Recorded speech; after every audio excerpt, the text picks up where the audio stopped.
Something weird is happening. Not only is a 39-year-old LeBron looking like Steph Curry this season, but the Lakers are on fire right now. And I can't believe I'm saying this, but they maybe should be in line as title favorites. Here's why. The first reason why they seem to turn things around is due to LeBron James playing out of his freaking mind. No, seriously, over the last 8 games, he's averaging 27 points, 6 rebounds, and 9 assists per game, while shooting 48% from 3, which is just insane. At this point, where do you even rank him among all players? Some lists at the beginning of the season said he wasn't even in the top 10 anymore, while other lists had him at 7th or 8th. But as for today, there are literally only a few players who are better than LeBron this season, those players being Nikola Jokic, Giannis, and Joel Embiid. And maybe we can throw in Luka Doncic over him as well, but other than that, I have him over Kevin Durant, Jason Tatum, Kawhi, and SGA. I know those names might stir up controversy, but listen, not only is he putting up similar or better all-around numbers than them, but this man's basketball IQ and game-managing abilities is meant for the playoffs and other big games. I just don't see a scenario in which SGA outperforms LeBron in a series, not yet at least. Like I mentioned, LeBron has been shooting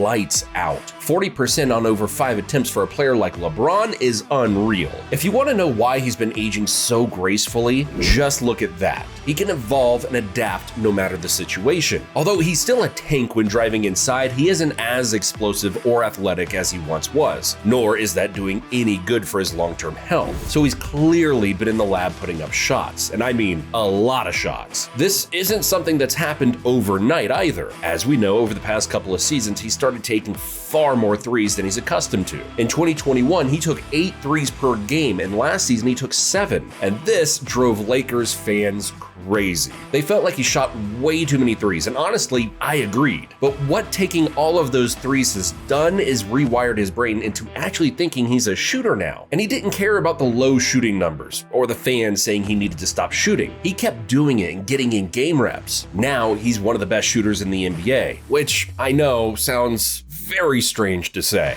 Making them at this rate is so good for his health moving forward. Whether fans like it or not, he's going to need to keep playing like this in order to sustain his longevity. But let's not act like he's totally abandoned using his strength on the inside, because the man is currently 5th in the NBA in shots in the restricted area, aka the paint. So you have someone as dominant efficiency-wise as Giannis in the paint, while also shooting the same percentages as the best snipers in basketball. I don't need to tell you, that's a hell of a combination. And we didn't even mention his passing yet. Like I said it earlier, he's averaging over 9 assists per game over his last 7 while scoring all of those points. As one of the greatest passers of all time, I don't think I need to talk too much about that. We know he's a true point guard and just happens to be 6'9". He runs the pick and roll with AD better than anyone in the NBA, and he's just as impactful as the passer in transition as when he has the ball to score in transition. And speaking of AD, he's been a monster as well, putting up 25, 12, and 3 while being arguably the best defender in the NBA, maybe only behind Rudy Gobert. AD just hasn't gotten a lot of praise this season, and honestly, I have no idea why. Let me say his stats again: 25, 12, and 3, and oh yeah, he's averaging 2.5 freaking blocks per game. Find me another center who's averaging that many points and rebounds and blocks at the same time. He has truly been one of one this year. Rui Hachimura has quietly been excellent as well this year, averaging 12 points per game while shooting over 40% from 3. He gives them a big body on offense and a big body on defense, and he's not been too bad on that end either. These 3 guys are very large human beings, and this is the formula for the Lakers. They simply have the size advantage over pretty much any other team in the league. Just look at what they did with the Warriors last year in the playoffs. Small ball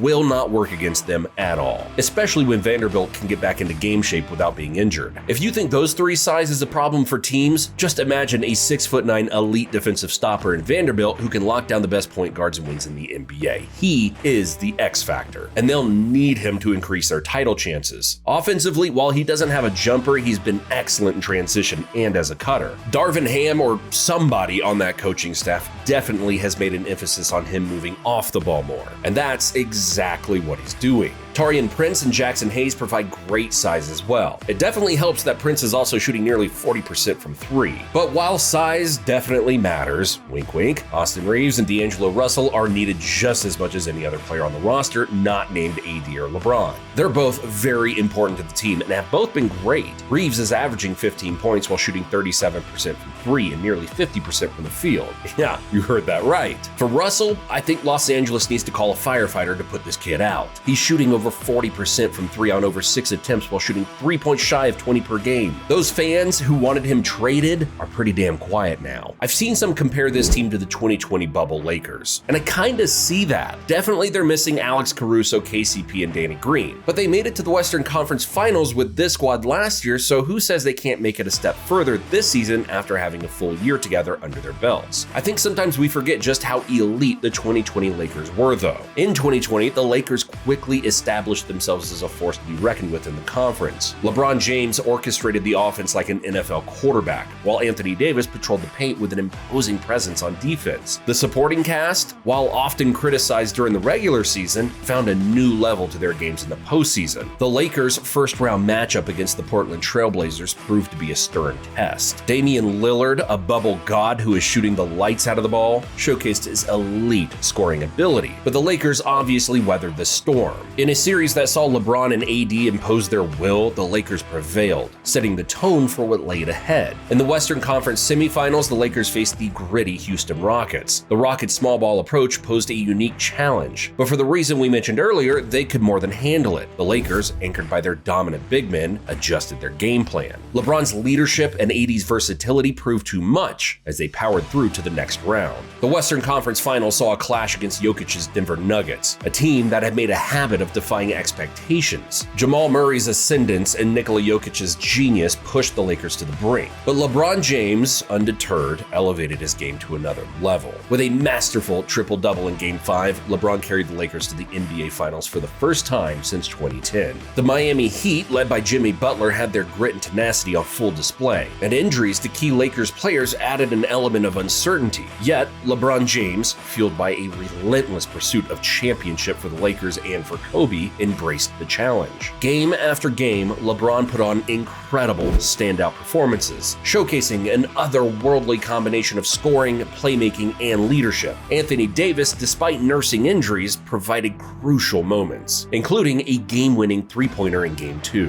The defining moment of the finals came in Game 6. LeBron James, with the triple-double, put on a masterclass performance, securing a 106-93 victory and sealing the Lakers' 17th NBA title. So now, during that brief trip down memory lane, which two names did you hear the most? Yeah, of course, LeBron and AD. If they want to recreate that season, this present season, they're going to need to be just as spectacular as they have been now. And if they can put up the numbers that they're putting up now in the playoffs, then the NBA needs to watch out. But of course, the role players need to step up big time on both ends. And luckily, despite what fans and media say, they have all of the right pieces that are made for playoff basketball. They have multiple shot creators, shooters, size for rebounding, and most importantly, defense. It's just up to Darvin Ham and LeBron to put everything together. And it's clear they do have some things to fix. But over their last 10 games, the Lakers are top 10 in win percentage, so they've been getting it done. Defensively is where they have to tighten things up. The 2020 Lakers had the best defense in the NBA, but this year as a whole, the Lakers defense hasn't been anywhere even remotely close to that. But AD